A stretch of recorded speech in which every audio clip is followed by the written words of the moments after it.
அடுத்தப்புறமா என்னன்னு பார்க்கலாம். இப்ப குழந்தைய பார்த்ததும் காவேரி வந்து எமோஷனலா கட்டி புடிச்சு ஃபீல் பண்ணிட்டுருக்காங்க. "மிஸ் வந்துட்டீங்களா மிஸ்?" அப்படின்னு சொல்லிட்டு நம்ம அம்முவும் பார்த்தீங்கன்னா, ரொம்பவே எமோஷனல் ஆவுறாங்க. "இதுக்கப்புறம் உனக்கு எதுவுமே இல்லடா. இதுக்கப்புறம் நான் உன்ன தனியா விட்டு எங்கேயும் போமாட்டேன்." அப்படின்னு சொல்லி காவேரியும் பார்த்தீங்கன்னா, அவங்கள மீறியே எமோஷனலா பேசி அழுதுட்டுருக்காங்க. அம்முவும் காவேரிய வந்து கட்டி புடிச்சு வந்து பேசிட்டுருக்காங்க. அதுக்கப்புறம் வந்து அன்பரசும் நம்ம விஜயும் பார்த்தீங்கன்னா, ராகவ அடிச்சு போலீஸ் கிட்ட வந்து ஒப்படைச்சுர்றாங்க. கொஞ்ச நேரத்தில பார்த்தீங்கன்னா, போலீஸ் வந்துடுது. அன்பரசு கம்ப்ளைண்ட் பண்ணதுனால போலீஸ் கரெக்ட்டா அந்த டைம்க்கு வந்துடுறாங்க. அப்புறம் போலீஸ் வந்து ராகவ அரெஸ்ட் பண்ணி கூட்டு போயிடுறாங்க.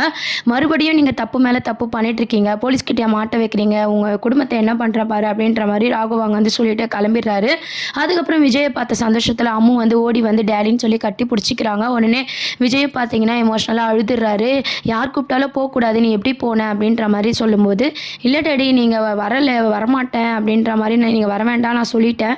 நான் காவேரி மிஸ் வீட்டுக்கு போறேன்னு சொன்னேன் இல்லையா? யாருமே என்ன கூப்பிட வரல. உங்க டாடி தான் அனுப்பிச்சிருக்காரு.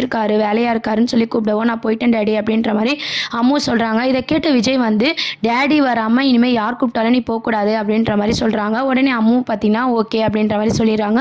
அப்புறம் வந்து விஜயும் வந்து குழந்தை கிடைச்ச சந்தோஷத்துல வந்து அழுதுட்டு இருக்காரு. அதான் குழந்தை கிடைச்சாச்சுல இதுக்கப்புறம் எதுவும் ஆகாது வா விஜய் போலாம்னு சொல்லி அன்பரசு கூட்டு போறாங்க. இப்போ எல்லாருமே பார்த்தீங்கன்னா வீட்டுக்கு போறாங்க. வீட்டுக்கு போனதும் வந்து தாத்தா, சித்தி எல்லாருமே எமோஷனல் ஆகுறாங்க. குட்டி அம்மு வந்து எல்லாரையும் பார்த்து அழுவுறாங்க. பயந்த மாரி இருக்காங்க. குழந்தைக்கு முதல்ல சாப்பிட குடுத்து படுக்க வைப்போம் அப்படின்ற மாரி பேசிட்டு இருக்காங்க. இது எல்லாத்துக்குமே காரணம் காவேரி தான் அப்படின்ற மாரி சித்தி கோவப்படுறாங்க. உடனே விஜய் என்ன சொல்றாருன்னா, இப்போ எதுவுமே பேச வேண்டாம் சித்தி அப்படின்ற மாரி அதை ஸ்டாப் பண்ணிடுறாரு. அதுக்கப்புறம் குழந்தையும் பார்த்தீங்கன்னா போய் சாப்பிட்டுட்டு தூங்கலாம் அப்படின்னு சொல்லிட்டு பயந்த மாரி இருக்கா, குழந்தைய கூட்டு போங்க அப்படின்ற மாரி சொல்லிடுறாங்க.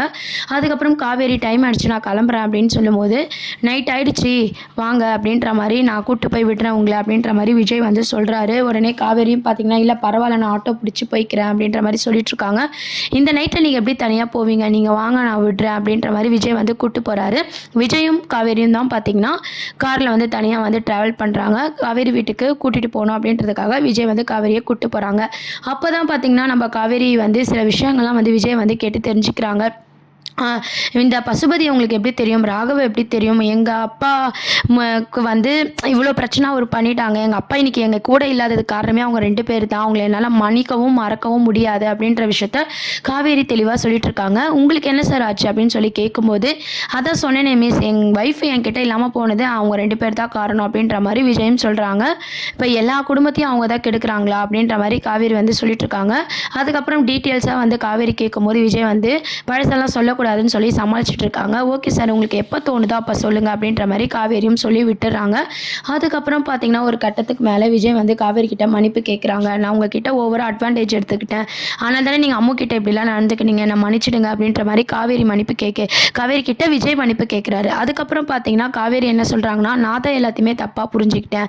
பிரின்சிபல் சொன்னாலும் நான் யோசிச்சு இருக்கணும். நான் தான் அறிவே இல்லாம ஒரு குழந்தைகிட்ட கோவத்த காமிச்சுட்டேன். உங்க கிட்டயும் வந்து கோவத்த காமிச்சுட்டேன். எல்லாமே நான் தப்பா புரிஞ்சுக்கிட்டேன். நான் மன்னிச்சிடுங்க அப்படின்ற மாரி காவேரியும் விஜய் கிட்ட மன்னிப்பு கேட்குறாங்க. இப்போ 2 பேருக்கு நடுவுல பார்த்தீங்கன்னா, ஒரு அண்டர்ஸ்டாண்டிங் மாரி வந்து இந்த எபிசோட்ஸ் வந்து உருவாகிருக்கு. காவேரியும் மனசார வந்து மன்னிப்பு கேட்டு, இதுக்கப்புறம் நான் அம்முகிட்ட வந்து கோவமா நடந்துக்க மாட்டேன் அப்படின்ற மாரி காவேரியும் சொல்றாங்க. விஜயும் பார்த்தீங்கன்னா, இதுக்கப்புறம் உங்கள நான் டிஸ்டர்ப் பண்ண மாட்டேன் அப்படின்ற மாரி அப்படியே மேலோட்டமா சொல்றாரு. அதுக்கப்புறம் வந்து ராகவ் வந்து வெளிய வரக்கூடாது. அவன் ஜெயில்லயே இருக்கணும் அப்படின்ற மாரி காவேரி வந்து பேசிட்டு இருக்காங்க. அதுக்கான வேலைய தான் பார்க்கணும். இதுக்கப்புறம் சும்மா விட மாட்டேன். எப்போ என் குழந்தைகிட்ட வந்துட்டானோ, இதுக்கப்புறம் நான் ராகவ் வந்து சும்மா விட மாட்டேன் அப்படின்ற மாரி விஜய் வந்து சொல்லிட்டு இருக்காரு. ராகவ இப்போ அரெஸ்ட் பண்ணிட்டு கூட்டு போனதுனால திருப்பி பசுபதி அடுத்து வருவாரா? இல்ல ராகவே ரிலீஸ் ஆகி வருவாரா? அப்படின்றதெல்லாம் வெயிட் பண்ணி பார்க்க வேண்டியது இருக்கு. அதுக்கப்புறம் காவேரிய பார்த்தீங்கன்னா, நம்ம விஜய் வந்து அவங்க வீட்டுக்கு கூட்டு போய் விடுறாரு. அப்பதான் பார்த்தீங்கன்னா, சாரதாம்மா வராங்க. அப்புறம் சாரதாம்மாவும் பார்த்தீங்கன்னா, "எங்க என் பேத்தி கண்டுபிடிக்கலையா இன்னும்?" அப்படின்ற மாரி கேட்டுட்ருக்காங்க. உடனே விஜய் பார்த்தீங்கன்னா, "அதெல்லாம் பயப்படாதீங்கம்மா. குழந்தை வந்து எங்க வீட்ல தான் இருக்கா. அவ ரொம்ப பயந்துருக்கா. அதனால வீட்ல விட்டுட்டு வந்திருக்கோம். பத்திரமா வந்து மீட்டாச்சு." அப்படின்ற மாரி சொல்லிட்டுருக்காங்க. உடனே காவேரியும் பார்த்தீங்கன்னா, "ஆமாம்மா, அம்முவ வந்து அந்த ராகவ தாம்மா கடத்திட்டு போயிருக்கான். அது மட்டும் இல்லாம பசுபதியும் ராகவும் நம்ம குடும்பத்த மட்டும் கெடுக்கல. சாரோட குடும்பத்தையும் சேர்த்து தான் கெடுத்திருக்காங்க. அப்ப சாரோட குடும்பத்துக்கும் நம்மளுக்கும் ஏதோ ஒண்ணு இருக்குமா?" அப்படின்ற மாரி காவேரியும் வந்து சொல்லிட்டுருக்காங்க. பசுபதிய சும்மாவே விடக்கூடாது, ராகவையும் சும்மா விடக்கூடாது அப்படின்ற மாரி காவேரி ரொம்பவே கோவமா பேசிட்டு இருக்காங்க. உடனே சாரதா பார்த்தீங்கன்னா, அடப்பாவிங்களா அவங்க தான என் பேத்திய கடத்திருந்தா அப்படின்ற மாரி மனசுக்குள்ளேயே யோசிச்சுக்கினாங்க. 5 வருஷமா என் பொண்ணு நிம்மதியா இருந்தாலே மறுபடியும் வந்துட்டாங்களே அப்படின்னு சொல்லி அழ ஆரம்பிச்சிடுறாங்க. உடனே விஜய் பார்த்தீங்கன்னா, நாங்க போலீஸ்ல கம்ப்ளைண்ட் பண்ணியிருக்கோம்மா, அதெல்லாம் நீங்க ஃபீல் பண்ணாதீங்க அப்படின்ற மாரி காவேரிக்கு தெரியாம பார்த்தீங்கன்னா சாரதா கிட்ட பேசிட்டு இருக்காங்க.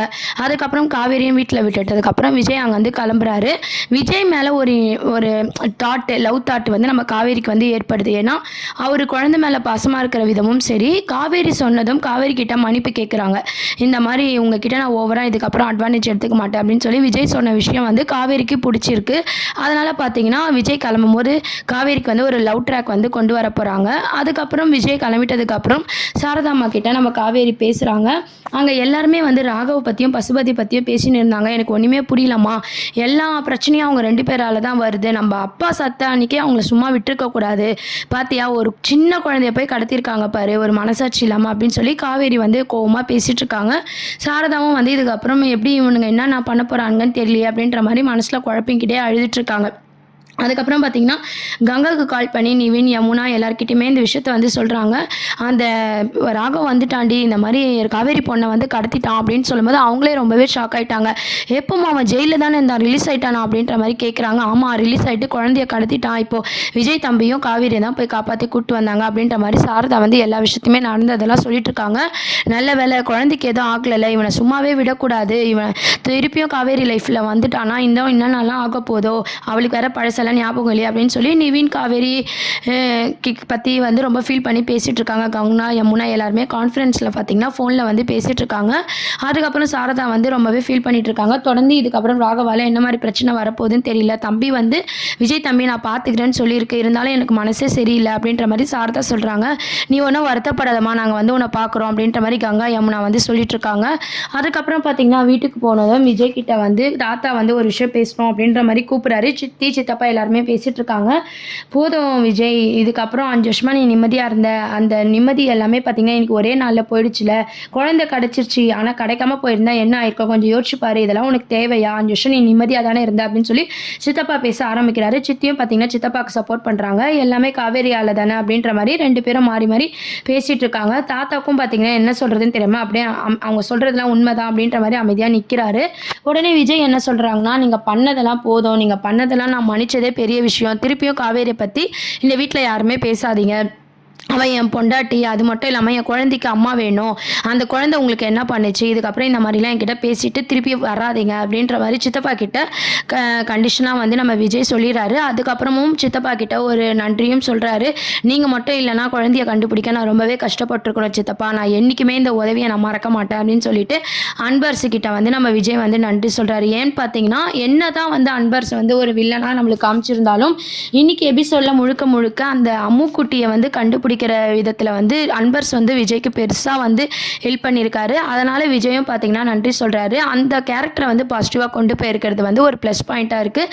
இதெல்லாம் தான் அடுத்த அப்கமிங் ப்ரோமோவாக இருக்குது. இதை பற்றி நீங்கள் என்ன நினைக்கிறீங்க அப்படின்றத கீழே மறக்காமல் கமெண்ட் செக்ஷன் சொல்லுங்கள். சேனலை சப்ஸ்கிரைப் பண்ணுங்கள். தேங்க்யூ.